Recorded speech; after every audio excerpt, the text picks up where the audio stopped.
Hello everyone, कैसे हो आप सब। उम्मीद करती हूँ फ्रेंड्स आप सब अच्छे होंगे। तो फ्रेंड्स अभी सुबह के 7 बज रहे हैं और मैं यहाँ पे रोटी बना रही हूँ। सुबह सुबह सब्जी मैंने बना ली है, चाय बना ली है और बच्चे अभी सो रहे हैं।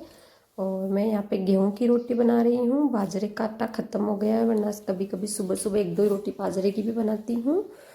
तो अभी मैं रोटी बनाने के बाद वहाँ पे मतलब चारा लाने भी जाऊँगी आज, क्योंकि ना चारा लेने के लिए अयांश के पापा शाम को लेके ही नहीं आए थे, तो मेरे को ही जाना है चारा लेने भी। और सुबह सुबह ठंडी भी बहुत है। अभी दिसंबर में बहुत ज़्यादा ठंडी लगती है सुबह सुबह सच में।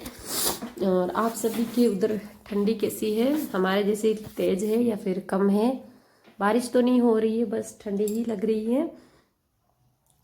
तो मैं पहले सुबह सुबह ही मतलब कभी गैस पे भी बनाती हूँ रोटी, कभी चूल्हे पे बनाती हूँ। तो चूल्हे पे सही होता है सर्दियों में, क्योंकि ठंड भी नहीं लगती है, पास में बैठ जाते हैं और रोटी भी बन जाती है, दोनों काम हो जाते हैं।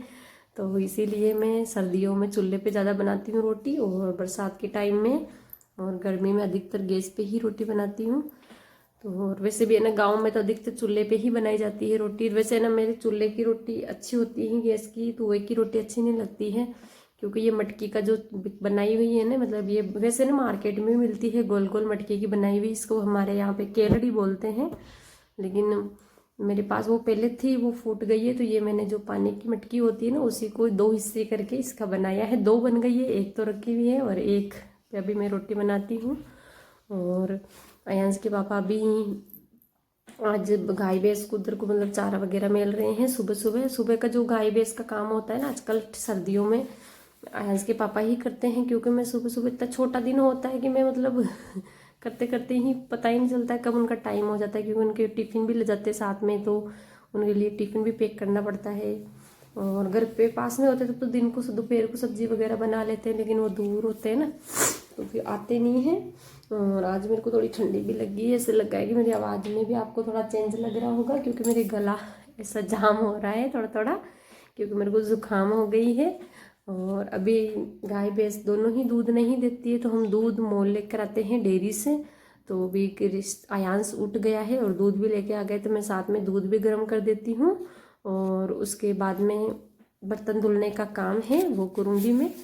और बर्तन का मतलब रोटी बनाने के बाद, रोटी सब्जी बनाने के बाद सारा जो बर्तन होता है ना, वो इकट्ठा ही एक ही साथ में धुलती हूँ, क्योंकि यहाँ है ना अभी ये छोटा है बर्तन का, अभी इसको थोड़ा बड़ा करना है, क्योंकि ये बहुत छोटा है, इसके अंदर बर्तन सारे एडजस्ट नहीं हो रहे हैं।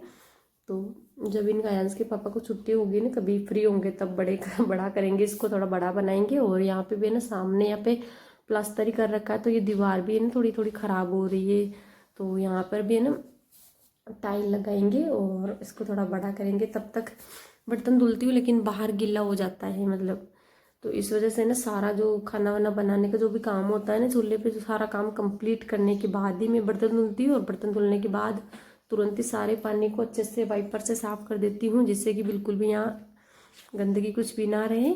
और अब मैंने घर का काम सारा कंप्लीट कर लिया है, और पास में ही जो हमारे ये पड़ोसी हैं उनके मशीन चल रही थी, तो मैं यहाँ कपड़े धुलने के लिए आ गई हूँ। क्योंकि ये पता है आपको, बेरे का जो पानी आता है सुबह सुबह मशीन चलती है, कितना गरम गरम पानी आता है उसमें, बोले कितने ही सारे कपड़े धुलाओ, जोर ही नहीं आता है। तो इसलिए मैं यहाँ आ गई हूँ। और मेरे साथ में सोनम भी आई है, वो भी यहीं खेल रही है। मैं इसमें यहाँ पे कपड़े फटाफट धुप जाते हैं, बाकी घर पे तो ना ठंडा ठंडा पानी होता है, बार बार में इधर निकालो उधर निकालो, तो बहुत ज़्यादा टाइम लगता है, ठंडी भी लगती है। तो इसीलिए मैं यहाँ पे धुलने आ गई है। मतलब ये हमारे घर के पीछे ही है इनका खेत, तो ये धान को पानी पिला रहे हैं यहाँ पे फर्स्ट बार ही। तो मैंने सोचा थोड़ा मशीन चल रही है तो जरा फटाफट यहाँ के कपड़े धुल के लेके आ जाओ। और आप सभी मुझे कमेंट नहीं करते हो, मुझे कमेंट करके बताना कि मेरे ब्लॉग आप सभी को अच्छे लगते हैं, क्योंकि मैं तो हाउस वाइफ हूँ, घर पे ही रहती हूँ और कुछ काम नहीं है, बस बच्चों को संभालना, गाय भैंस को संभालना, घर का कपड़े वपड़े धुलना। और वैसे तो देखा जाए तो ये काम भी बहुत ज़्यादा है, क्योंकि ये सारा काम सुबह से शाम हो जाती है।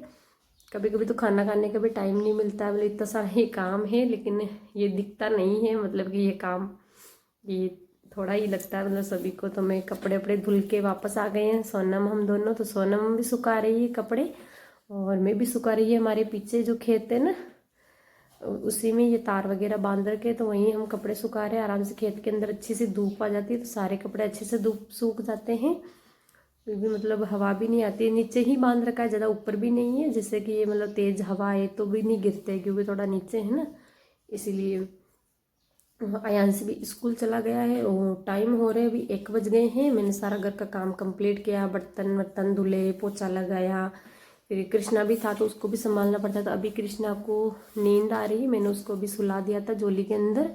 और मैंने यहाँ पे कपड़े वपड़े धुलने का सारा काम मेरा कंप्लीट हो गया है। और अभी टाइम हो गया है 2 बज गए हैं। और बीच में मैंने कृष्णा को भी दूध पिलाया था, तो अब मैंने चारा वारा डालने का टाइम होता है। रोज़ मुझे मतलब 1-1:30 बजे 2 बजे के लमसम में गाय और भैंस दोनों को चारा डाल देती हूँ, बकरियों को, जिससे कि धूप होती है तो धूप के अंदर भी गीला चारा खाए तो जानवरों को ठंड नहीं लगती है, क्योंकि शाम के टाइम में डालते हैं तो एक तो गीला गीला चारा होता है और ओस की वजह से गीला ही ले हो जाता है काटने से भी। सुबह सुबह मतलब 8-9 बजे भी काटते हैं तो इतनी सारी ओस होती है कि मतलब कितना भी लेट काटे फिर भी मतलब गीला ही होता है चारा। और आज जानवरों को ठंड भी नहीं लगती है मतलब दोपहर में खाने के बाद। और आज का ब्लॉग मेरा यहीं तक है। आप सभी को कैसा लगा कमेंट करके मुझे ज़रूर बताना। काफ़ी चीज़ें तो मैंने ब्लॉग में शूट ही नहीं कर पाती क्योंकि इतना